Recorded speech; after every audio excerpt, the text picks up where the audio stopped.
A spectacular performance.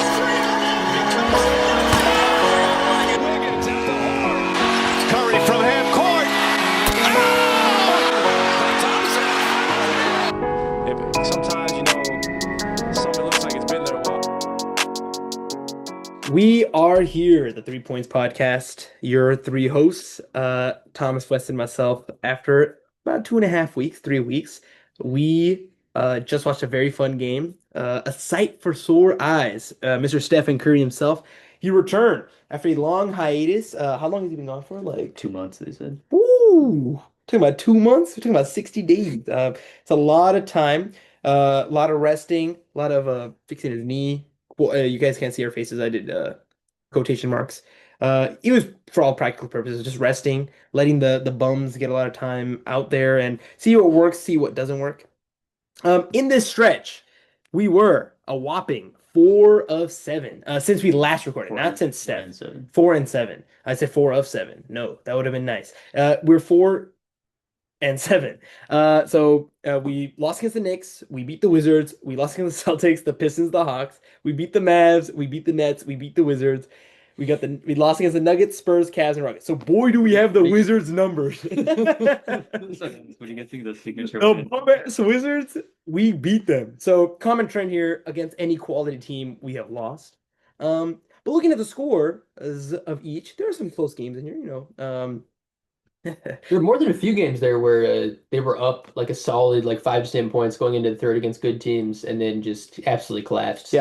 So that's yeah. Or we're holding their own and collapse. Exactly, Yeah. right? So, and hey, that's what we could expect from the guys from the second unit, potentially even third unit, potentially The even fifth fifth unit. Exactly, right? The bums. But today's game was a fun game against the Rockets. We met our old foe, Kevin Durant. It ended 117 to 116 with us on the losing side. It was a thriller. I mean, I'm gonna let the gentleman start after my little monologue ends, talk about what they thought, what they saw What's that guy's name? with Steph back on the court. So I'm gonna go ahead and pass the rock to Who's the new lob all over the top to Thomas. Cassie? Yeah, I mean, this looks like vintage Warriors basketball, and I say that both positively and negatively. On the one hand, Steph literally didn't miss a beat. Came out. I mean, I have to admit, maybe foolishly, I was expecting him to have a little bit of rust, having not played for 2 months, but there was no signs of any rust of any kind. I think he put up damn near 30 points on efficient shooting numbers. He hit big shot after big shot after big shot down the stretch. He was basically our only offense, and that's kind of where you get into the negatives, where it does seem like the second that Steph is back out there, some of these guys who've been flashing a little bit of self-creation, maybe a little bit of scoring acumen within the system, seemed to take a slight step back. Guy Santos had one of his rougher games we've seen from him over the past few months. KP finished with only 9 points, didn't really play down the stretch. D'Anthony Melton, silent, pods, decent night.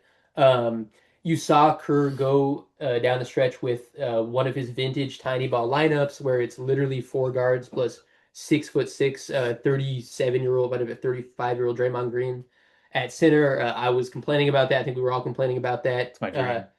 Yeah, I mean, it's just awful. On the other hand, again, you do kind of see the vision, because when everybody's orbiting and everybody's moving and all the screens are being set on the perimeter, like the system as Steve Kerr envisions it does work, and it gets you into all these close games. I mean, that's what we saw before Steph was out, and all these close games where it's back and forth down the stretch.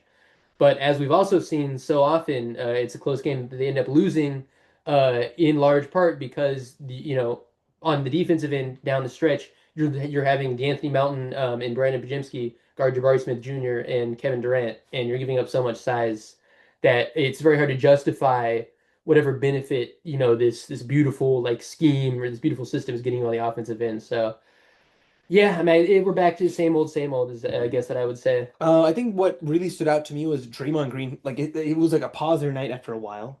And not just because he was hitting shots. He didn't have that many points. He had 7 points, 3 for 4 from the field, 1 for 1 for the three.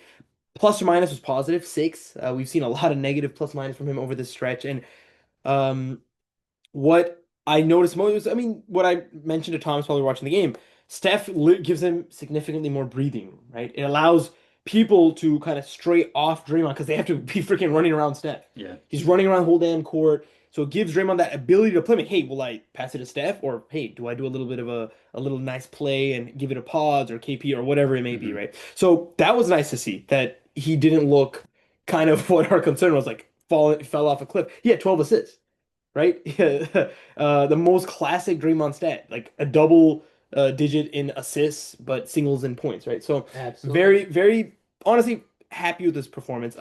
You mentioned Gee had a kind of struggling game. I wouldn't say it was like a struggling game. Like he wasn't as great as we're used to, but I mean he still had 15 points in a roster next to Steph, right? 5 of 15 from the field.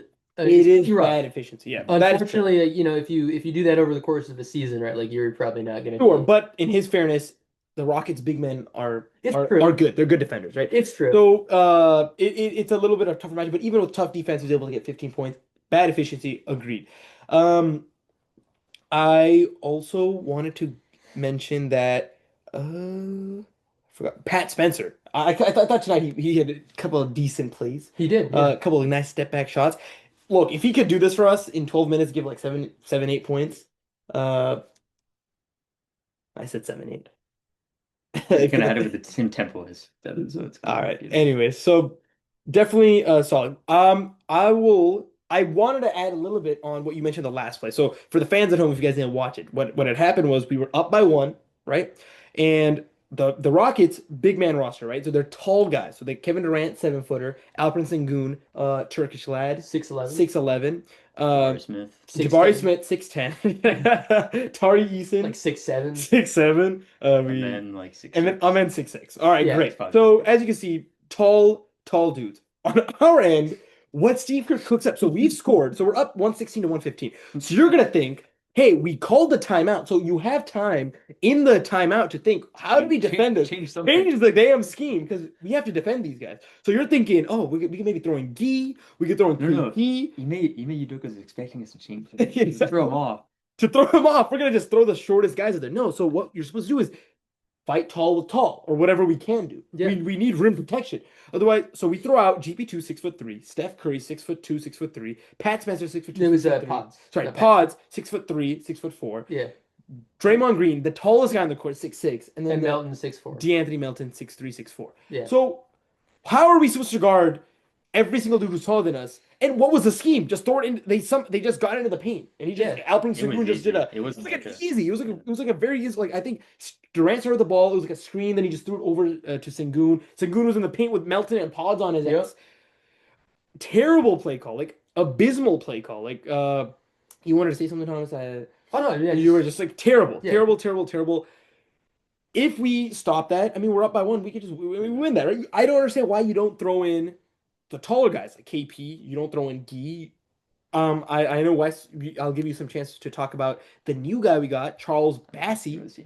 Well, okay, then I could comment on him a little bit. He's Charles from Nigeria, Bassey. though.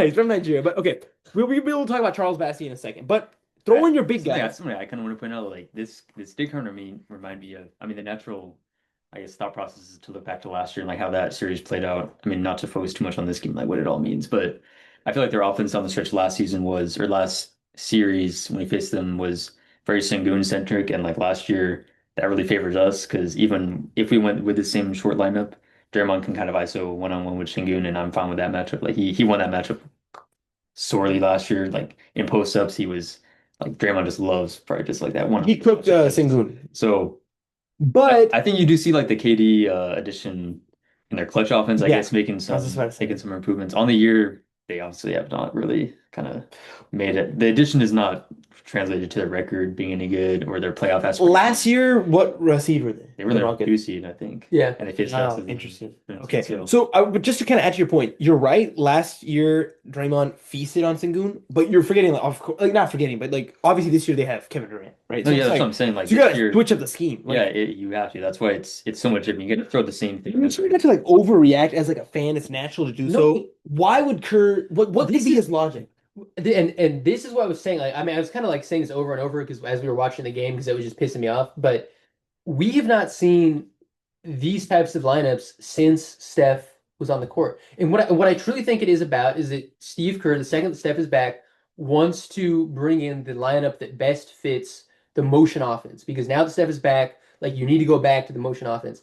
And consistently, as we've seen over the course of like a decade now of Warriors basketball, in Steve Kerr's mind, the lineup that best facilitates the motion offense is going to be the smallest lineup with the most guards out there.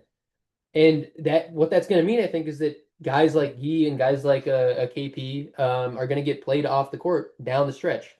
We don't have Al Horford right now. I think he's a guy who maybe, like Steve Kerr did really seem to like him. So hopefully once he comes back, like that'll be another wrinkle we can throw in. But you do wonder, like, okay, like for all the hype we've had about these last few weeks from KP, like, okay, you know, averaging like 20 points or whatever on And like playing a decent amount of 50%, games. 50, 40, 90 basically, and playing basically every game. Does Steve Kerr really see him as somebody's going to be in closing lineups if this is the first game with Steph back and all of a sudden after 2 straight weeks of him playing and being in the closing lineup, he's out of it? Yeah. You know, you do have to question. It's like why change? Why does everything change now? As soon as Steph is back, unless that is a sign of things to come. I mean, I think like for me, it's like you guys are like really criticizing the small ball lines. I really hate them too. But I think like in moderation, like everything is like kind of fine. Like it does work at some points, but obviously you have to go away from like that's where you take that timeout and like really change things up because that's where you fool your opponent. Is like you have to actually scheme. You don't just like throw the same lineup out there. It would have been really savvy if you like use the small ball lineup to get that shot for Steph on offense. You go up one and then you take the timeout, switch your defense, get your defense out there so it's set. That's what a competent NBA coach would do is That's your best what I'm trying offense. to think, though. That's how you orchestrate your clutch offense. But that's what I'm trying to think. Like, what could be the feasible or logical reason why Kevin Durant, sorry, KP. I'm Kevin Durant. Steve Kerr did that. Like, what's the logic? Like, I'm trying to like even just okay. Look, okay. We are as fans are so critical of this. The bum is next to him in the coaching staff. That one white dude with the white beard, the black guy who's always next to him. What are they thinking? Why are they not bringing these same points? What's going on in their mind? I don't know because we had a timeout, so it's not like you can say, oh, well, you need that lineup out there because if they score, they need to go down on offense. You had a timeout. So If we had gotten experienced, they would sit there and be like, I got it. We do the same thing. I just don't get it, man. The only thing I could think. What's also so bad is the Rockets they're kind of known in this recent stretch for like really struggling in the clutch is like Steph and Not against us. KD and Shingu not really having the synergy.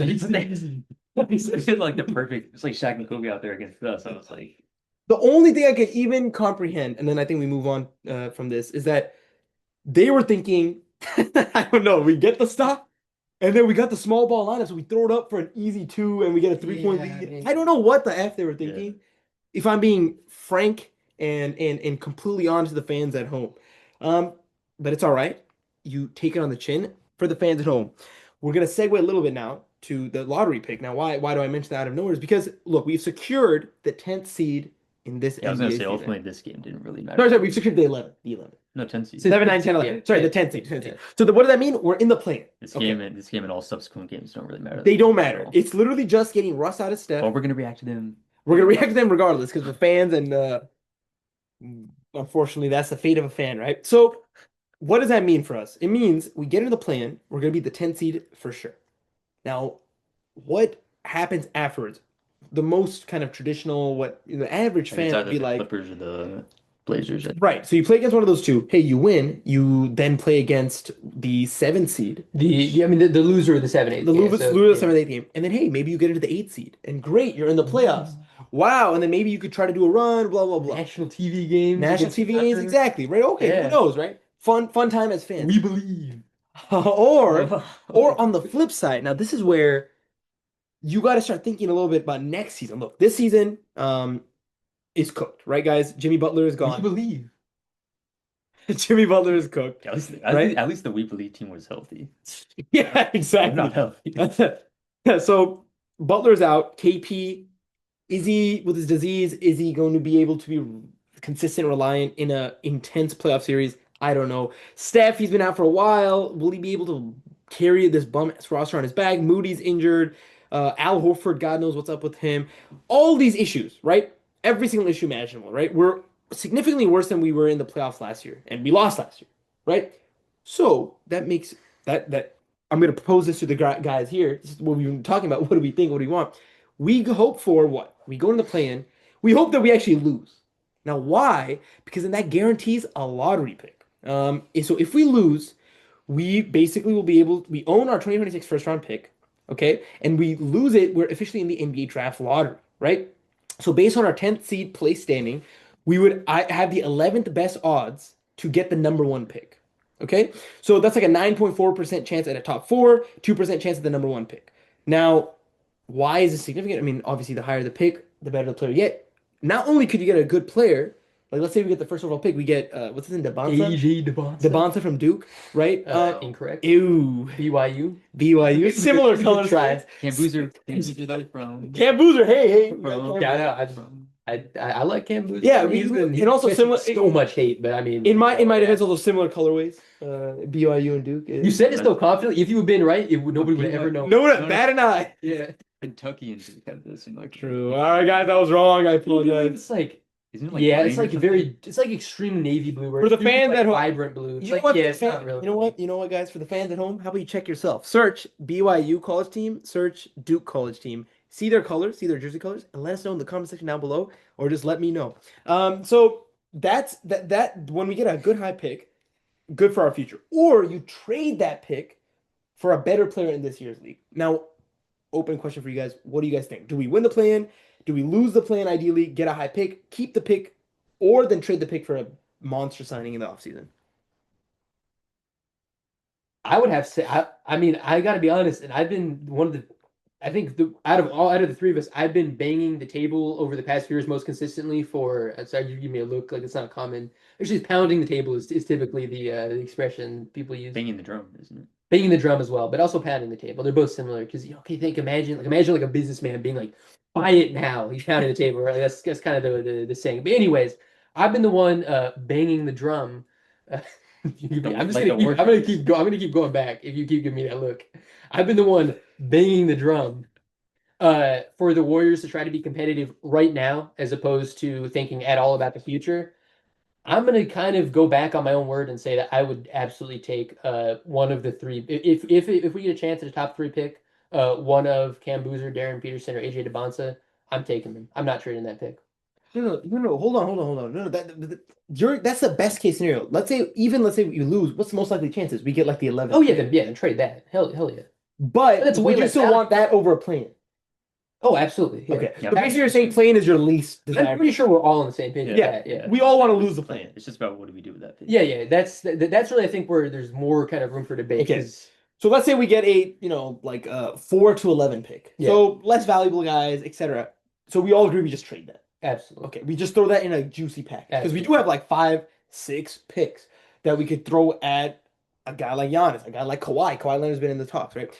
Okay, now here's where I think maybe we may all disagree. We get a top 3 pick, so we get we get Boozer, we get Debonsa, or Darren Peterson. Darren Do Peterson. you see them all the same? Like you're saying you would keep him. Does that go for all three? You would keep Kim, AJ. I mean, look, obviously, I'm not exactly a professional NBA scout, so I mean, Should say that again. And we know my track record. I've been right many times. Let's not ignore that. But I've also been spectacularly wrong in very hilarious ways when it comes to draft picks. Personally, I'm much bigger fan of Debonsa and Boozer than I am of Peterson.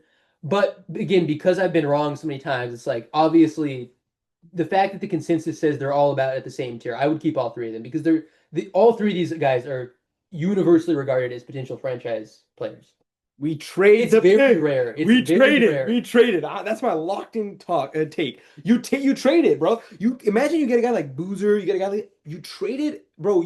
We could get a phenomenal player with all the other assets we have. Maybe we don't even give up that many assets. These guys are like Cade Cunningham level like prospects. It's like that where it's like it's Bro, not. but It's you not understand. First, of all, Flag or Wimby, I don't but it's trust. still like franchise. Are they Steph level talents? We don't know, but it's like point being. Well, of course they're He's not. pointing Most to the likely. fact of like how guaranteed are they to be? But even that guarantee. Okay, Cooper I understand Because that. like think about it. Ultimately, Cooper they're Flag- all scouts, right? But okay, you get a guy like we get a guy like Cooper Flag, we get a guy like Cade, but also we get a guy like Markelle Fultz. Okay, but point We being, don't Markelle know. Fultz was not considered to be that level of prospect. He was like the first overall pick. Yeah, but there's different. There's Sure, every different draft classes are I significantly. mean, again, stronger, Wimby except- obviously was a unique case where it's like everybody just knew he's going to be a defensive player of the year. There was no debate. Look, I Amongst understand serious what you're people. saying. It would set us up for the future. Now, I guess you could point to like a guy like Zion. Zion's the closest thing where you can be like, he was supposedly a guaranteed franchise player, and then everything went wrong. But even then, it's like, with even considering all that, Zion is still, a top what like 50 player in the league. I just that's with don't- everything. Man, but I just don't think we get a guy like that. Look, we're trying to win a ring, right? Even these Yeah. guys you mentioned, Cade. I mean, they haven't won a ring yet, and it's been how many years? Yeah, 4 or 5 years now. yeah. Yeah, but Not to say that they when you won't. get the number one overall pick, you were a bad team. So like, you know, Sure, it takes time to rebuild. Fair. of course. But I think our mentality should be win now. I Steph, agree. Dre, Jimmy, KP's contract gets off. We could get a lot of really holy moly. Just think about how much cap space we have. We get a lot of nice pieces with the number 1, number 2, number 3 overall pick. We don't even need to throw any other assets. We just get whoever the F we want. And hopefully it's Kawhi. Kawhi is like my number one. Yeah. I would rather have I'd take Kawhi Giannis over I would Kawhi. rather have Kawhi than Giannis. Over Giannis, really? 100%. With the way Kawhi's been playing this season, And, 100 and Giannis' recent injury. 100%. Kawhi has been 100%. Fair. Kawhi's I mean, just the better, I- in my opinion, Kawhi's just the better player. This but- is a more of a conversation we can have later. But point is, regardless, you get elite talent. You get like we can actually have a guaranteed shot at the ring. Like I go into the next season with Butler, yeah, exactly. Steph, Dre, maybe like a Kawhi-esque player and good role players. Yeah, 3 superstars essentially. 3 superstars essentially. Elderly superstars, but still. Regardless, I mean, it Yeah. doesn't matter. At post-Steph era Yeah. is going to be a rough patch regardless. Even if we have a guy like a Cade Cunningham, I mean, it'll still be a couple of years of trash. I mean, the Pistons were literally the worst record in the league, like 16 or whatever, Yeah. with Cade. So yeah, you're building towards a future. But what bit us in the butt in the last 4 or 5 years was this like post-Steph era rebuild and then also building for the now. JP, James Wiseman. Although I will say, like, I don't know, I just feel like not all high draft picks are built the same. Like Wiseman was not a guarantee. He was not consensus that he was going to be guaranteed. It was consensus that he was going to go high. But I Yeah, don't but think it's like- he's as guaranteed talent as Cam Boozer and these other guys. Exactly. But yeah, I mean, and that's the Top thing, three. because that was a draft where it's like you have Anthony Edwards. Again, that's another perfect That draft example. was really weird. 'cause Anthony Edwards, like, sure, like there were some question marks about him, but universally, like, this guy's a franchise player. And what do you know? It's very rare that guys who are regarded that highly. Point being, there are supposedly, according to most serious draft analysts, there were 3 of those guys in that. That's why this draft is so special. Because it's 3 guys who would go number 1 in many draft classes. All in the So same you're draft saying, class. okay, first of all, of the 3, I would want Cam Boozer just because of his size. We need size. We need yeah, size. I like him the most. I like him though. So we need size on this roster, right? And that could have the most impact for us. Yeah, just I like mean, a and- big guy on our roster. yeah. He's just a strong ass dude. Yeah, absolutely. But And another thing to consider is that, like, if you are talking about like trading, like how best case scenario we get this number 1 overall pick, and we have like 3 $60 million players, how good are those role players that you're talking about? Like, how much money are we gonna have left over to spend on those guys? I know Joe Lloyd is known as like a big spender, but It's different now, though. Like You just 60 can't. You can't like tank the luxury tax like you used to be able to. yeah, Yeah. exactly. You're so capped. Like, So- yeah, I do feel like the smarter decision might be to, like, you have Jimmy and you have Steph as your big 2, and then you have a very good rookie who will, like, I mean, Cooper Flag level player type tier player, Dude, if we Like, got a hypothetically, I mean, top pick, very different It's the play thing, style. like, most it's likely. exciting. like let's face it. Rookie Cooper Flag could contribute to winning if he was on a good team. Absolutely. For sure. Yeah, He's the so best rookie player. Cade Cunningham could have contributed to winning if he was on a good team. Absolutely, yeah. Rookie Wimby. I mean, not let's just not Wemby's kind of even. Let's not even different. go there. But like, obviously, rookie yeah, Wimby rookie, remember the 10-year rookie? would have contributed to winning if he was on a good team, et cetera, et cetera. You can go back. Rookie Blake Griffin, all these guys, like, is going back a little ways, but he's another very highly touted Yeah. rookie, et cetera, et cetera. That's why I do feel like you could build a championship team with Steph and Jimmy as your big 2, a rookie making a like rookie contract, obviously number 1 rookie contract, so it's a little more than Yeah, it'd be Whatever. I think it's like Richard is 50 million or something like that. 50 I million. think rookie, like the first or 50? second pick. I think it's literally like Or that. Not 15. like I a think- year. No, not per year. Like the Oh, contract. I okay. think Yeah, it's over like 5 over- years. No, I think it's like over 3. I mean, let's see. How much? Top It's 3 Like, draft. I think it's rookie. like I would guess it's like 60 over 4, and then the 5th year is the extension. Or 62 million. Okay, Yeah. okay. Over 56 years. and then 50 over 60 over 4 years. Did I get it 100% correct? Tell me. I was right. 60 2 years it says. Or no, 28.3 over over 2 years. What? 28.3 guaranteed. Maybe it's like player option. Let's read something length. like that. Promise is right on the What's, dot. Cooper 4 Flag's years. length? What's Cooper Flag's length? 4 years. 4 years. 4 year Not contract. about that. No, I'm just kidding. 4 years, $62.7 million. So it's not cheap. Yeah, but it's But like you're getting But yeah, it's also nothing. Yeah. But also, I think Dre should take a pay. I mean, man, hopefully that dude takes a pay cut regardless. Because then, dude, it sets us up. Because even imagine, like, whatever. Now we're just talking about a bunch of La La Lands and all these things. But yeah. look, I could be swayed if we have a sold top. on if we do get a top pick, I think we keep it.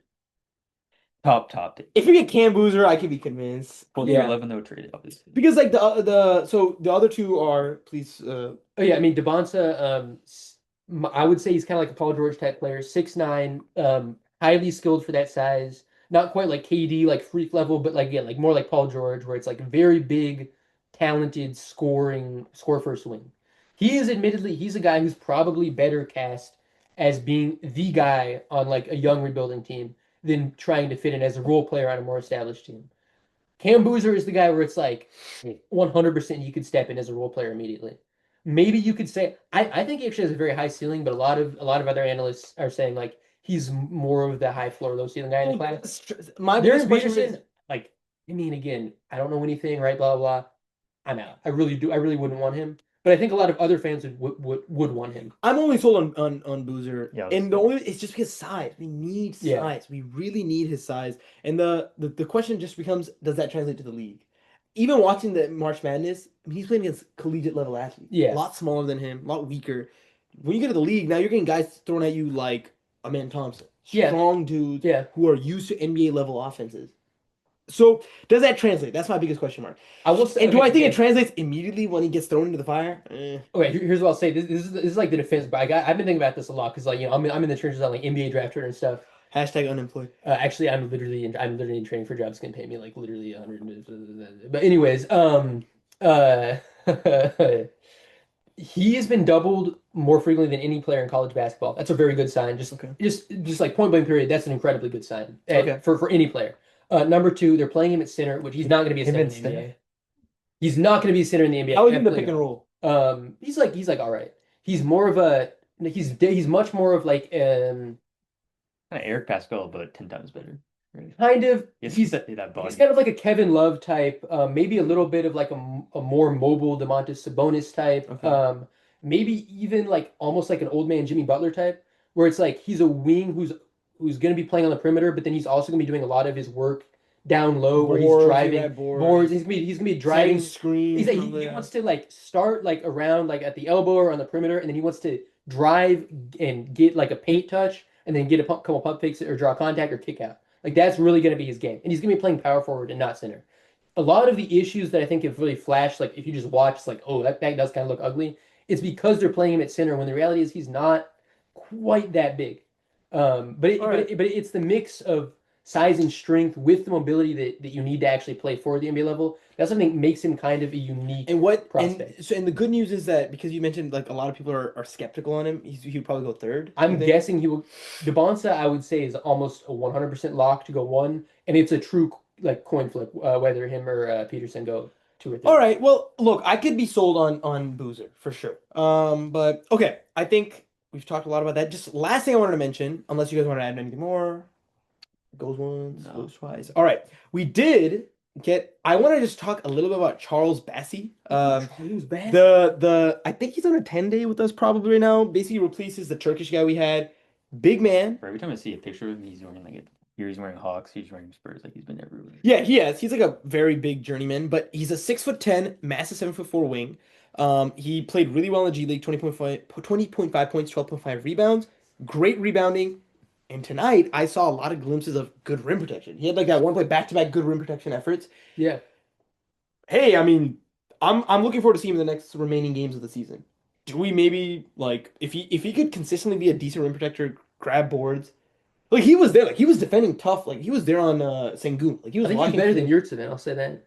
No, significantly. Yeah. I think like I would blanket Yeah. and say that. Like I'm not sure why we went for that guy over I mean, Richardson is more established, I guess, his name. Like Sure, but I mean, ever like, so slight. I mean, looking at it like G League 20.5 points and 12.5 No, just I'm rebounds. saying like name like Yurtseven played on the Heat, so like I knew him. I knew this. guy. You knew him?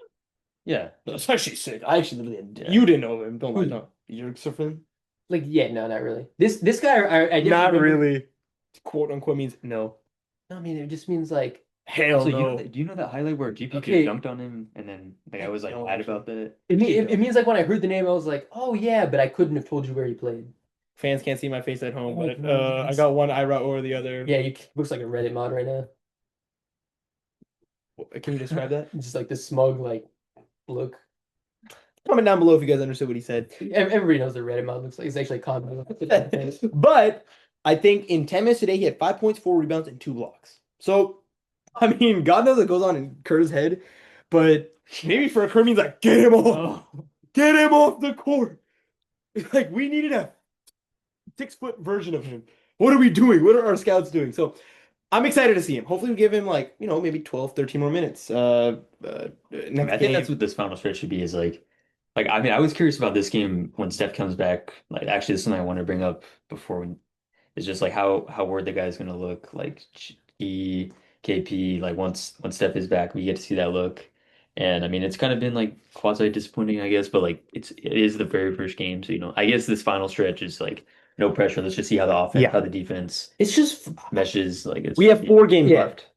We have 4 games left. On Tuesday, we play against the Kings. On They're Thursday, almost we play against the Lakers. On Friday, we play against the Kings. And then Sunday, we play against the Clippers. So this is the last week of basketball. Playing 2 games. Look, ideally, with Steph back, I don't really care what our record is. I just really want to see how, like what Wes just said, how the other guys fit in. Yeah, How yeah. can Gee still get his Yeah. own? And That's what pissed me off about them not playing Geek Yeah, and down the stretch. Those are the 2 guys that Yeah. I wanted to see most play alongside Steph. But so we will, I think, realistically, we will be back next weekend. Steph is back. We should be watching all these games. Is he on like some kind of minutes restriction or? It seemed like tonight. Oh yeah. he came off the bench to start, but But I mean, by the end of yes, the yeah. game, he had played. he was every warmed minute. up 26 minutes. Yeah, So I'm betting by like within a week he'll be playing 30 plus. So- games, so. we will hopefully see you guys next week. Playing, It was fun to playing's gonna see. start next week. Or No. So like a week. next and a half. Sunday is the last game of the regular season. Okay, So April like 12th. week and a half ish. Yes, exactly. So looking forward to that. We will be back. Semi fun time to be a Warriors fan again. It was fun, man. Seeing Steph today, it was really Yeah, I fun. mean, Hitting some big shots. It was exciting. act So, like he never left. act like he never left. Signed a deal with the devil to let him hit some big shots. If you know, you know. If you know, you know. All right, we'll catch you guys next week.